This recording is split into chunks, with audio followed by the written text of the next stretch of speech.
આજે ફર્સ્ટ જે ન્યૂઝ પર આપણે નજર રાખવી જોઈએ જગદીશભાઈ છે એસ્ટર ડીએમ જે એક્વિઝિશન જે મર્જર અનાઉન્સ કર્યું છે ઇન્ડિયા માટે કેર હોસ્પિટલ સાથે આ એક બિગ સ્ટેપ છે હેલ્થ ઇન્ડસ્ટ્રીમાં કઈ રીતના તમે જોઈ રહ્યા છો અને કઈ રીતના તમે એસ્ટર ડીએમના કાઉન્ટર પર નજર રાખશો? અત્યારે તમે જુઓ તો રિસન્ટલી આ સમાચાર આવ્યા અને તમે આનો તો ઓલ ટાઈમ હાઈ લેવલ ₹558નો ભાવ રિસન્ટલી પડી ગયો હતો.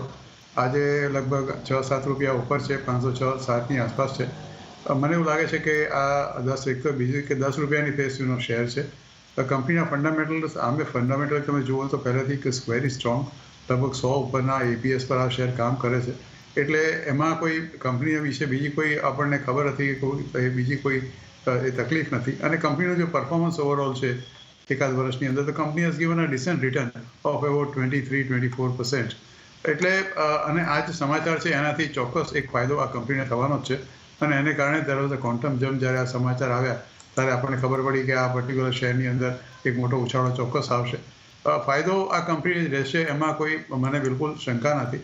પણ અત્યારે જે રીતે અચાનક બહુ મોટો ઉછાળો આવ્યો છે તો થોડું ઘણું કોશિયસ રહેવાની ચોક્કસ જરૂર છે. કારણ કે જ્યારે આ જાતના સમાચારથી એ ઉછાળો આવતો હોય છે તો એ ઉછાળાને કારણે તમે જે ઉપરની તરફ ભાવ જતો હોય છે જો એમાં કદાચ તમે એન્ટર થાવ તો આ માત્ર કારણ કે સમાચાર આવ્યા પછી એને ઇમ્પ્લિમેન્ટ થઈને એને એકચ્યુઅલી પોતાનો જે વર્કિંગમાં ઇમ્પ્રૂવ થતાં થોડો સમય લાગે છે.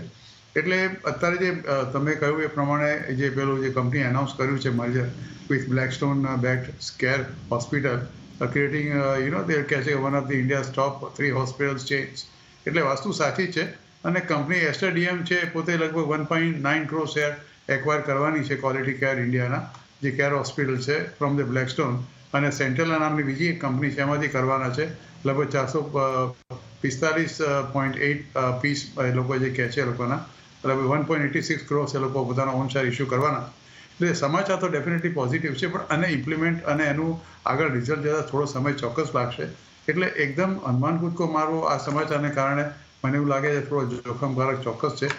કંપની સારી છે, મેં તમને કહ્યું તે પ્રમાણે company has given a very decent return. એટલે કંપનીમાં કશું ખરાબ નથી. પણ કદાચ 500 રૂપિયાની નીચે આ શેરનો ભાવ જાય તો ચોક્કસ definitely it will be a value buying.